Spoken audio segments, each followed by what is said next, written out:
নমস্কার বন্ধুরা, সরস্বতী কুকিং চ্যানেলে আপনাদের সবার স্বাগত। দেখুন আজকে আমি এখানে নিয়ে নিয়েছি সুজি 1 বাটি। তো এই সুজির আজকে কিন্তু আমি ভীষণই মজার একটা নাস্তা তৈরি করব। তো দেখুন সুজিটাকে আমি হালকা আঁচে নেড়ে চেড়ে কিন্তু ভেজে নেব, মানে এমনভাবে ভাজবো যে সুজির কালার কিন্তু চেঞ্জ হবে না, জাস্ট হালকা করে সুজির কাঁচা গন্ধটা দূর হয়ে যাবে, ঠিক সেরকমভাবে ভেজে নেব।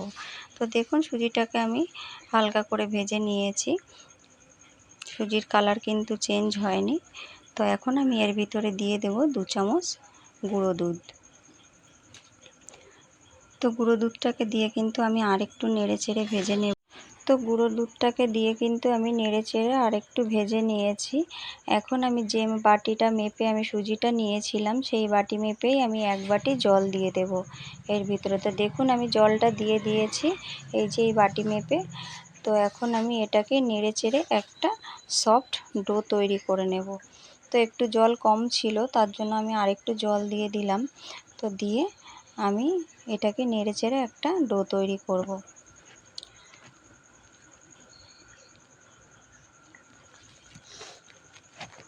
তো দেখুন এটাকে নেড়ে চেড়ে আমি একটা ডোয়ের আকার তৈরি করে নিয়েছি। এখনও নরম আছে, এটাকে আর একটু মানে টানিয়ে একটা ডো তৈরি করতে হবে। তো দেখুন এটাকে আমি একটা ডো তৈরি করে নেব।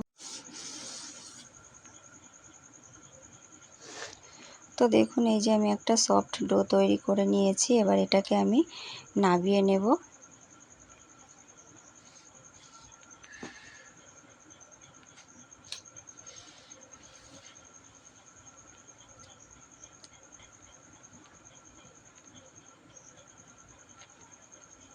তো দেখুন এই যে আমি একটা থালার ভিতর নাবিয়ে নিয়েছি আর এটাকে ঠান্ডাও করে নিয়েছি।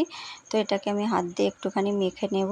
এরপর আমি এর ভিতরে দিয়ে দেব 1/2 বাটি গুঁড়ো চিনি। তো চিনিটাকে আমি মিক্সচারে দিয়ে গুঁড়ো করে নিয়েছি। আপনারা চাইলে মিক্সচারে দিয়েও গুঁড়ো করতে পারেন, আবার চিনির গুঁড়োটা কিনতেও পাওয়া যায়। তো যে কোনো একটা দিলেই হবে। তো দেখুন এই যে আমি এর ভিতরে এখন গুঁড়ো চিনিটাকে দিয়ে দেব এই যে। তো এখন দিয়ে আমি এটাকে ভালো করে হাতের সাহায্যে মেখে নেব। মেখে একটা সফট ডো তৈরি করে নেব।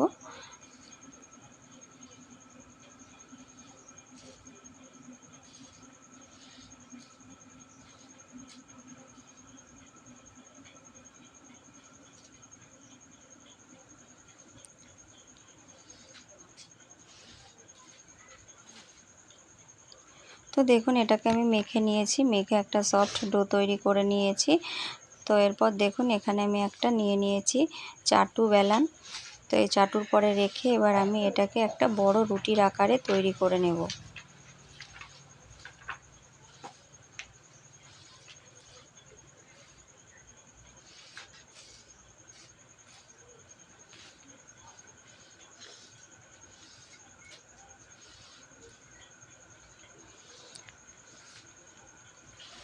তো দেখুন এটাকে আমি একটা রুটির আকারে তৈরি করে নিয়েছি।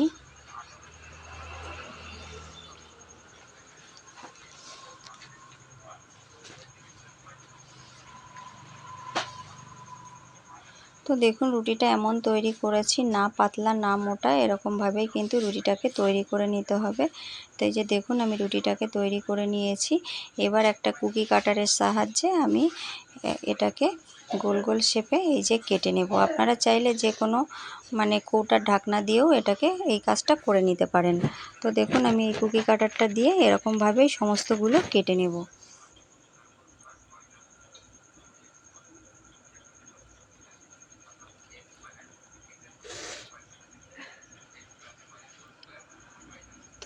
তো দেখুন আমি সমস্তগুলো কেটে নিয়েছি এই যে। তো দেখুন ঠিক এরকম হবে, এরকমভাবেই কিন্তু সমস্তগুলো তৈরি করে নিতে হবে। বেশি মোটা করলে তাহলে কিন্তু নাস্তাটা কিন্তু ফুলবে না। তো দেখুন এরকমভাবেই কিন্তু আমি সমস্তগুলো এই যে তৈরি করে নিয়েছি। তো চলুন এবার চলে যাই রান্নার দিকে।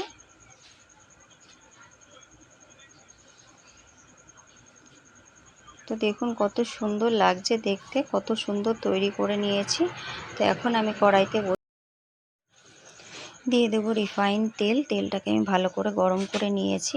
এখন এই গরম তেলের ভিতরে আমি সমস্ত নাস্তাগুলোকে ছেড়ে দেব। তো বন্ধুরা, এই নাস্তাটা খেতে কিন্তু অপূর্ব লাগে। অবশ্যই কিন্তু বাড়িতে একবার তৈরি করবেন। এর টেস্টটা কিন্তু একদম আলাদা, ভীষণই ভালো লাগে খেতে। আর সন্ধ্যায় যদি এরকম হালকা ফুলকা একটা নাস্তা হয়, ভীষণই মজার হয়। তো অবশ্যই কিন্তু বাড়িতে তৈরি করবেন। তো দেখুন, আমি সমস্তগুলো তেলের ভিতর ছেড়ে দিয়েছি আর কত সুন্দর ফুলে ফুলে উঠেছে। তো এরকমভাবে কিন্তু আমি সমস্ত নাস্তাগুলোকে উল্টে পাল্টে গোল্ডেন ব্রাউন করে ভেজে নেব।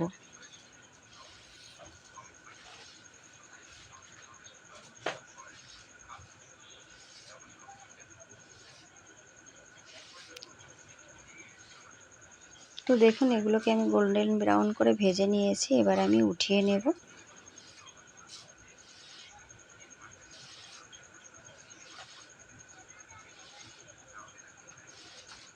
এই যে দেখুন কত সুন্দর তৈরি হয়েছে। তো সমস্তগুলোই কিন্তু আমি এরকম একইভাবে ভেজে নেব।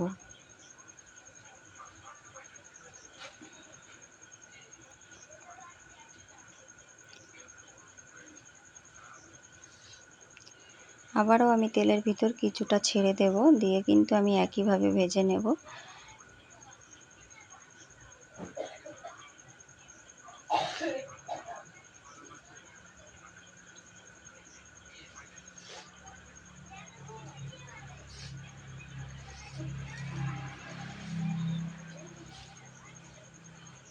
তো দেখুন বন্ধুরা, সমস্তগুলো কিন্তু আবারও ফুলে ফুলে একদম কত সুন্দর ফুলে ফুলে উঠেছে। তো এই দেখুন, আমি তৈরি করে নিয়েছি সমস্ত নাস্তাগুলো। তো এটা দেখতে যেমন সুন্দর, খেতে কিন্তু তেমনই মজার। তো অবশ্যই বাড়িতে একবার তৈরি করবেন, তৈরি করে খেয়ে দেখবেন। আর রেসিপি ভালো লাগলে লাইক কমেন্ট শেয়ার করবেন। আর প্লিজ চ্যানেলটিকে সাবস্ক্রাইব করে আমার পাশে থাকবেন। ভালো থাকবেন, সুস্থ থাকবেন। অসংখ্য ধন্যবাদ। আর বন্ধুরা, এটা কিন্তু অবশ্যই একবার তৈরি করে খেয়ে দেখবেন। এটা কিন্তু একটা দুটো খেলে কিন্তু মন ভরবে না, মনে হবে যেন সবগুলোই খেয়ে নিই, এতটাই সুন্দর।